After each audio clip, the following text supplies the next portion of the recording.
जब हमने कल रात को पढ़ी थी, तभी ये स्मृति याद आई थी कि हम खुद अव्यक्त बाबा के सामने बैठे थे जब ये वाणी चल थी। और कल रात को वाणी पढ़ते पढ़ते में सो गई और सारी रात ये बातें गूंजती रही अंदर से। आज सवेरे भी अमृत मिले के समय मैं अपने को फुट फुट करके देख रही थी, कहां तक पुराने संस्कार मिट गए हैं। तो जब ऐसी वाणी सुनते हैं तो एक आईना मिलता है आत्मा के लिए। और मुझे ये बात बहुत अच्छी लगी, जैसे भी भाई साहब ने बताया कि विशेष एक्टर है रवि जानकी जी। जब मैं कहूँगी मार्च 2020 में कहीं का त्याग किया, लेकिन उसके पहले 2019 में दिसंबर मास में दादी जी शांतिवन में थे। और हम ऐसे ही दादी जी के पास बैठे थे, तो हमने दादी जी को पूछा कि दादी वर्तमान समय में आपको क्या दिखाई देता है। तो दादी साइलेंस में चले गए और दादी ने ये बोला कि देखो, हमारे दिन में, साकार बाबा के दिन में हमको ये फीलिंग आती थी कि हम कुछ खास है। बाबा भी ये फीलिंग दिलाते थे कि बच्चे, आप मेरे विशेष राजा बच्चे हो, आप खास हो, आप करोड़ों लाखों में ऐसे गिने चुने प्रेशियस डायमंड हो। तो बाबा ये पाठ पक्का कराता था बच्चों को कि बच्चे, जैसे आप सवेरे उठो, जैसे आप सवेरे उठो तो ये स्मृति में आना चाहिए कि मैं एक विशेष ब्राह्मण आत्मा हूं, एक राजा बच्चा हूं। तो दादी ने फिर ये बताया कि देखो, आजकल विस्तार कितना बड़ा है। विस्तार बढ़ते बढ़ते उसमें साधारणता आ गई और साधारणता के कारण व्यर्थ बढ़ता है, व्यर्थ का बोझा बढ़ता है। क्योंकि साधारण रूप से व्यवहार, जैसे कहते हैं ना, फेमिलियरिटी में आकर के व्यवहार, ज्यादातर बोलना, ज्यादातर एक बात का कमेंट करना, बाहर मुखता में आना, ये सारी छोटी छोटी बातें जिसमें हम कहेंगे हम लूज रहते हैं, उसमें किस तरीके से हमारी टाइम एनर्जी व्यर्थ जाता है, उसका हम चेकिंग नहीं करते। तो सूक्ष्म रीति से वो व्यर्थ का बोझा बढ़ता है और व्यर्थ का बोझा बढ़ने की निशानी ये है कि वो बोझा शरीर का बैलेंस को अफेक्ट करता है। छोटी छोटी बातों में फिर भोगना पड़ेगा। सीढ़ी चढ़ेंगे, चक्कर आएंगे, सवेरे एक दिन उठेंगे, अचानक बुखार हो जाएगा, पता नहीं क्यों है। आज जैसे बस मूड ऑफ है, डर लगते हैं, कुछ ऐसे पता नहीं, अच्छा कुछ नहीं लगता। ये सब क्यों होता है? जब सूक्ष्म रीति से कुछ व्यर्थ का कहां पे लीकेज है, हमारी शक्ति का लीकेज है। तो आज जैसे बाबा ने बताया कि ये बात बहुत अच्छी लगी कि एक संगम युगी फरिश्ता की निशानी क्या है। सोचा, जब दीदी ने पूछा संगम युगी फरिश्ता और अव्यक्त फरिश्ता में फर्क क्या है, दोनों की निशानी क्या है? अलग अलग निशानी। आज की वाणी से संगम युगी फरिश्ता वो है जो निराधार है, और जो निर्बंधन है, जो बंधुक निराधार माना, योग बल की शक्ति से काम लेना है। हर कार्य सर्व संबंध एक के साथ उसकी शक्ति से काम लेना। देखो, हम हमारे जीवन में जब भी कोई कठिन कार्य होता है, कोई अकेले व्यक्ति से नहीं करता है, तो हम कितने लोग, 4, 5, 6 लोगों को इकट्ठा करके वो कार्य करते हैं। तो जब तक आत्मा में सर्व संबंध का शक्ति का रस नहीं पाया है, तब तक संस्कार परिवर्तन का कार्य नहीं हो सकता। क्योंकि निराधार रहना बहुत बड़ी बात है। आप देखेंगे, खास करके दादी जानती, लास्ट तक लाठी नहीं है, मुझे कोई भी किसी का सपोर्ट नहीं, मतलब अंदर से जो एकाग्रता की शक्ति होती है, वो शक्ति पैदा ही होती है जब सर्व संबंध का रस प्राप्त करती है। हमने दादियों में तो बहुत देखा था, जब भी दादी मतलब फ्री, ऐसे तो नहीं कहेंगे कि फ्री बैठे हैं, वेले बैठे हैं, लेकिन जब भी दादी बीच बीच में ऐसे बैठती थी तो एकांत प्रिय होता, बस अपनी कंपनी का प्यार बहुत रहता। दादी जी के सामने मुरली होती थी, दादी जी ऐसे 2-4 मिनट ऐसे गुम हो जाती थी। तो एकाग्र चित्त की शक्ति बढ़ानी है तो पहले एकांत प्रिय करना है। अपनी कंपनी का, ईश्वर की कंपनी का पूर्ण फायदा है। ऐसे नहीं कि दादी ढूंढती थी मैं क्या करूँ, मैं किसके साथ बात करूँ। हम जब दादी जी के पास आते थे, ऐसे 2-4 मिनट यहाँ पे साइड पे बैठते थे, दादी हमको केवल 1 मिनट के लिए बैठने देती थी। फिर 1 मिनट के बाद पूछती थी, अच्छा कुछ काम नहीं है, जाओ घर से अपना काम करो। हमको ऐसे नहीं बैठते थे। तो हमने देखा कि दादियों में ये संस्कार था एकांत प्रिय। तो एकांत में रहकर के खुद का खोज करना एक कितनी, मैं कहूँगी, एंजॉयमेंट की बात है। हमको तो एंटरटेनमेंट चाहिए आज की दुनिया में। यूट्यूब भी हाथ में फोन आया है, बस वीडियो देखे, कोई हंसी मजाक का वीडियो देखते रहे और एंटरटेनमेंट करें। लेकिन रात दिन का फर्क, एंटरटेनमेंट को त्याग करो और अंदर की एंटरटेनमेंट, कौन से संस्कार का खेल चल रहा है, कौन से विचार आ रहे हैं, बाबा के सामने सब कुछ करके तो दादियां इन बातों में विश्वास थी। और जब ये दादी क्लास कराती थी, दादी ऐसे नहीं बस सामने वालों को देख करके क्लास कराए, बिल्कुल नहीं। जो दादी जी का अंदर का बाबा के साथ वार्तालाप होता था, वो क्लास में शेयर करती थी। और दादी की इतनी ईमानदारी और वफादारी, जब तक बाबा से कुछ डाउनलोड ना हो तब तक दादी जी मुंह नहीं खोलती थी। कोई साधारण व्यक्ति होता तो क्या सोचता, इतने बड़े संगठन के सामने बैठना है, कुछ तो बोलना चाहिए ना। दादी ऐसे लिमिटेड संकल्प कभी नहीं। बाबा को देना है, बाबा को कार्य करना है, मुझे उस संबंध में वफादार है। तो एकाग्र चित्त की एक शक्ति है, एक कहूँगी क्षमता है, एक प्रैक्टिस होती है। ध्यान देना अलग है। कई बातों पे हम ध्यान देते हैं, कार्य, स्थूल चीजों पे, प्रकृति पे ध्यान देकर के चलाते हैं।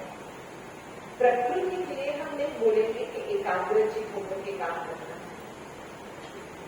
ध्यान देकर के उस कार्य को संपन्न लेकिन खुद की सूक्ष्म संस्कारों को परिवर्तन करना है, खुद को समझना है, खुद को बदलना है, तब एकाग्रता की शक्ति चाहिए। और ये शक्ति है सर्व संबंध का रस। एक बाबा दूसरा न कोई, क्योंकि चित्त में जब तक सर्व संबंध नहीं बैठे हैं, कोई न कोई मनुष्य आत्मा आपको खींचती रहेगी।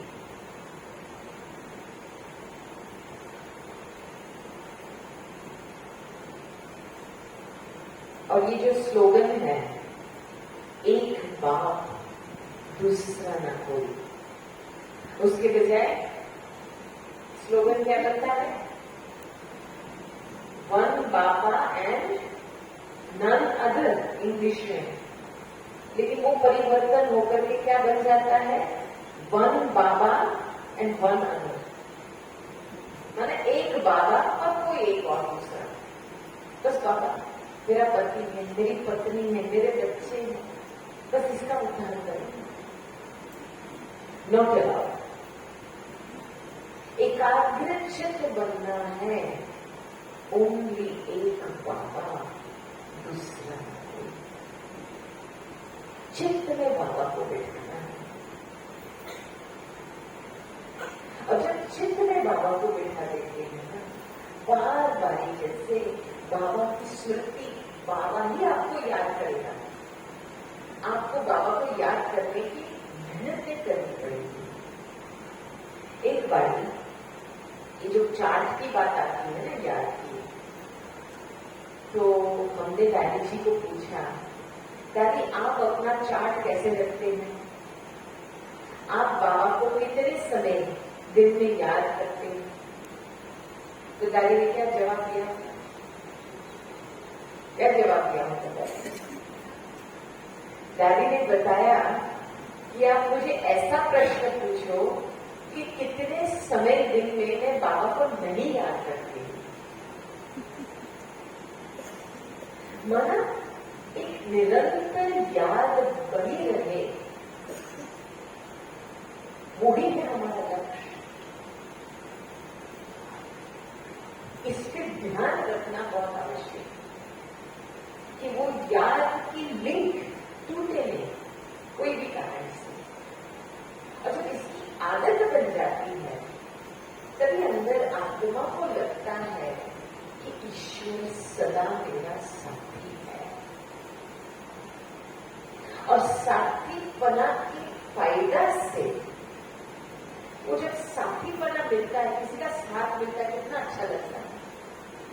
उसके साथ घूमो, उसके साथ बात करो, उसके साथ बैठ के खाना खाओ, सब बातें होती है साथी के साथ। उसके साथ सहर करो, इतना अच्छा लगता है। तब और बातों में इंटरेस्ट नहीं जाता है, क्योंकि साथी है ना। अब देखते हैं, हम प्लेन में सफर करते हैं, तो जब फ्रेंड्स आते हैं प्लेन में, सारा समय बातें करते हैं। आजू बाजू कौन बैठा है, कहाँ प्लेन जा रहा है, कुछ पता नहीं। और प्लेन कब उड़ा, कब लैंड हुआ, वो भी पता नहीं। तो जब साथीपन का अनुभव होता है ना, और बातों में बुद्धि नहीं जाती, पता भी नहीं चलता है क्या हो रहा है। तब ड्रामा के हर सीन में हम साक्षी होकर के रह सकते हैं। और ये दोनों क्वालिफिकेशन बहुत जरूरी है निर्बंधन बंधन मुक्त रहने के लिए, एक योग युक्त अवस्था बनाने के लिए। साथी और साक्षी, इसलिए दो क्वालिफिकेशन चाहिए। एक है निराधार, योग के बल के आधार से हर कार्य करना, ईश्वर के सर्व संबंध के रस से लेकर के कार्यक्रम में आना। और दूसरा है निराधार, साथीपना, साक्षी होकर के, योग युक्त अवस्था में रहकर के स्नेही सहयोगी है। तो कितना काम है। कितना अटेंशन से ये करते हैं। और हमने देखा है कि माया अलग अलग अपनी इन्वेंशन बनाती रहती है, क्योंकि माया ये नहीं चाहती है कि आप बाबा के साथ रहो। माया ये चीज चाहती है, एक ही चीज चाहती है, आपकी गुलामी।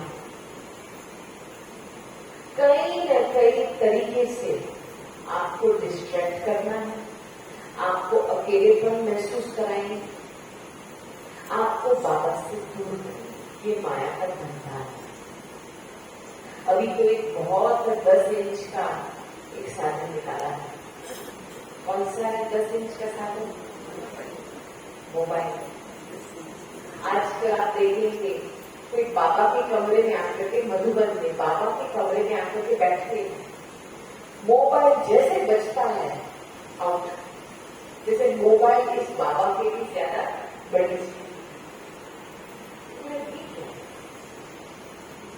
ईश्वर सामने बैठा है और बाबा को बोलते, बाबा एक मिनट मैं मोबाइल फोन में बात करके वापस आती हूँ। जब ईश्वर आपके सामने प्रत्यक्ष रूप में आया है तो क्या आप ऐसे बोलेंगे बाबा के सामने? लेकिन ये एक अलबेलेपन की आदत है। तो बाबा को एक समझो एक महान हस्ती है। मुझे एक बात मम्मा की बहुत अच्छी लगी कि जब बाबा मम्मा के सामने आते थे, साकार बाबा, तो मम्मा अपनी वाणी समाप्त कर देती। अब अभी जो मम्मा के दिल पे भोग का मैसेज जो आया था, तो लास्ट बाबा ने मम्मा को बोला, मम्मा आप भोग स्वीकार करो। तो मम्मा ने सामने से क्या बोला कि बाबा नहीं, पहले आप भोग स्वीकार करो, फिर हमको खिलाओ, फिर हम बच्चे को खिलाओ।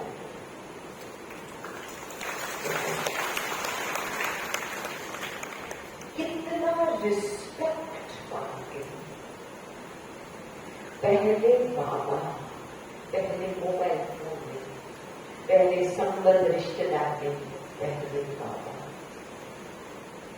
तो हम जब बाबा को इतना रिस्पेक्ट, रिगार्ड से मानते हैं, तभी हमको बाबा से रिस्पॉन्स मिलेगा। अभी आप देखते हैं सर्कमस्टांस आते हैं, संबंध व्यवहार में आते हैं, लेकिन जब बाबा को देख करके आएंगे तो बहुत रिस्पेक्ट से आप कार्य करेंगे। बाबा को साइड में रखेंगे तो अपनी बुद्धि चलाएंगे, इसलिए करना है, वो करना है, ओपिनियन देंगे, विचार देंगे, अपने आप को ज्यादा विश्वास समझेंगे।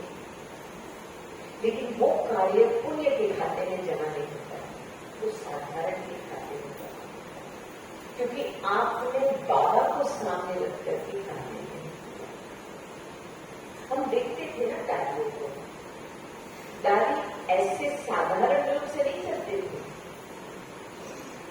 किसने बाबा को निमित्त, किस बाबा ने निमित्त बनाए हैं, वो स्मृति में रहते थे। इसीलिए वो रिस्पॉन्सिबिलिटी फीलिंग आती है कि हम निमित्त हैं। किसने निमित्त बनाया? आज मुरली से पहले जो गीत चला, परमात्मा शिक्षक रूप में आकर के सिखा रहा था। मम्मा ने थोड़े समय में अपनी कर्णातीत अवस्था प्राप्त की। किस आधार से? मम्मा ने ना अव्यक्त मूल्य सुनी, साकार वाणी 65 तक मम्मा ने पढ़ी, सुनी और पढ़ी। आजकल तो जो हम साकार वाणी पढ़ते हैं वो 65 to 69, 64 to 69, जो 5 ईयर साइकिल, वो भी मम्मा ने नहीं सुनी। तो इस आधार से मम्मा ने जैसे बाबा की वाणी, बाबा ने शब्द उच्चारे, तुरंत जैसे एब्जॉर्ब होता था, ग्रहण कर लेती। तो बुद्धि को इतनी रिफाइन बना, इतनी प्योर बनाई है बुद्धि को कि तुरंत बाबा के शुभ वचन बुद्धि में एब्जॉर्ब होकर के उसका प्रत्यक्ष रूप अप्रूव। अभी आप जब बाबा की मुरली सुनते तो क्या होता है? कभी कभी डल बुद्धि हो जाती है, कभी कभी इधर उधर बुद्धि जाती है, कभी कोई अंदर आया तो वहां बुद्धि आपके इधर उधर जाती है। तो मुरली के समय में जो ग्रहण शक्ति हम कर सकते हैं तुरंत एक सेकंड की बात, वो नहीं। और मम्मा ने थोड़े समय में ये चीज का प्रैक्टिकल प्रूफ, इसीलिए पहले सरस्वती कहा जाता है, फिर बाद में दुर्गा में ज्ञान को ग्रहण करके फिर शक्ति रूप करना, अपनी दिव्यता को प्रत्यक्ष। तो क्यों नहीं बाबा की वाणी, बाबा के शब्द, ऐसे नहीं कि शब्द का महत्व है, महत्व है बाबा का। कौन उच्चारता है शब्द को, वो स्मृति में रहता है तो तुरंत शब्दों का ग्रहण होता है। ऊंच से ऊंच भगवान हमारे सामने बैठ करके हमको पढ़ा रहा है, कितना नशा करती है। जब वो स्मृति दल होती है तब वाणी सुनाई नहीं देती, ध्यान नहीं रहता, क्योंकि ये ह्यूमन साइकोलॉजी है।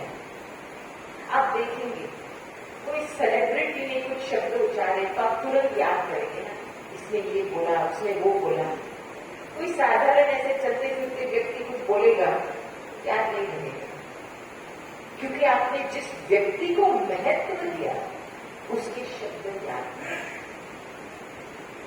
तो इसलिए मुरली सुनने से पहले बाबा को महत्व देना, माना बाबा को आह्वान करके सामने बिठाना कि बाबा स्वयं आया है मुझे पढ़ने।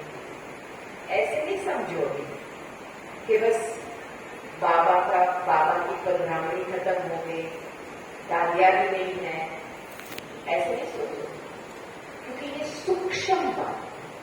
मैं आपको एक लास्ट में कहानी बताती हूँ। एक बहुत पुरानी हमारी लंदन में एक माता जी, उसके पूरा परिवार ज्ञान में 75 से लेकर के उसने गुलजार जी से ज्ञान दिया था। लेकिन चलते चलते भी बुजुर्ग हुई है, उसको एल्जाइमर्स हुआ। एल्जाइमर्स में पता है ना, वो जो मन की बीमारी, जब सब कुछ भूल जाते हैं, सामने वाले व्यक्ति भूल जाते हैं, अभी जो कुछ किया है, खाना खाती है, थोड़ी देर के बाद भूल जाती है मैंने कुछ खाना खाया, एक बीमारी होती है। तो उसको, क्योंकि उसके जो बच्चे हैं वो उसको घर में संभाल नहीं सकते, क्योंकि दोनों काम पे जाते थे। अभी उसको अकेले घर में आप रखो और भूल जाए कि मैंने दवाई खाई, तो दोबारा दवाई खाएंगे, फिर भूल जाती है बाथरूम का आना, तो डेंजर होता है। तो क्या किया, उस माता को केयर होम में रखा, जो बूढ़ा घर होता है ना, बूढ़े घर के केयर होम में रखा। तो वहां पे तो ब्रह्मा भोजन नहीं मिलता है, तो उस केयर होम में जैन का केयर होम था, तो भोजन तो अच्छा मिल रहा था, लेकिन इतने सालों तक जो मर्यादा थी भोजन की, वो तो कट हुई, वहां पहुंचती। लेकिन वंडर की बात ये है, इस माता की स्मृति में बाबा इतना बैठा है कि उनको लगता है बस मैं कमरे में बैठी हूँ। अच्छा, सिटिंग रूम में जाती हूँ तो मुरली सुनने के लिए जाती हूँ, ये लोग मुरली क्यों नहीं सुन रहे? टीवी पे बाबा की मुरली चलती है, मुरली सुनती है, उसको लगता है मैं सेंटर में बैठी। जब भोजन आता है मेरा सामने तो उसको लगता है कि मैं ब्रह्मा भोजन स्वीकार करती हूँ। इतना बाबा चित्त में बैठा है कि चित्त के आधार से बाबा ने उसके मन बुद्धि को पकड़ के बैठा है, उसको कुछ भान नहीं है मैं कह रहा हूं मैं बैठी ये हो रहा है, इतना तक बाबा रक्षा करता है। तो याद की शक्ति से आप कोई भी सर्कमस्टांसेस स्मृति को परिवर्तन कर सकते हैं। मैं जब इसको देखती हूँ मैंने बोला जो आपकी स्मृति है वो अभी भी सेवा करते हैं, बाबा ने इसको बचा के रखा है। उसको स्मृति भी नहीं है कि ये बाहर का खाना है। इतने बाबा की प्रेमी बाबा को याद करके बाबा इसको, क्योंकि मजबूरी है वो उसकी चॉइस से वो पूरी तरह से गई है, दूसरे की चॉइस से गई है, तो वहां तक बाबा रक्षा करता है।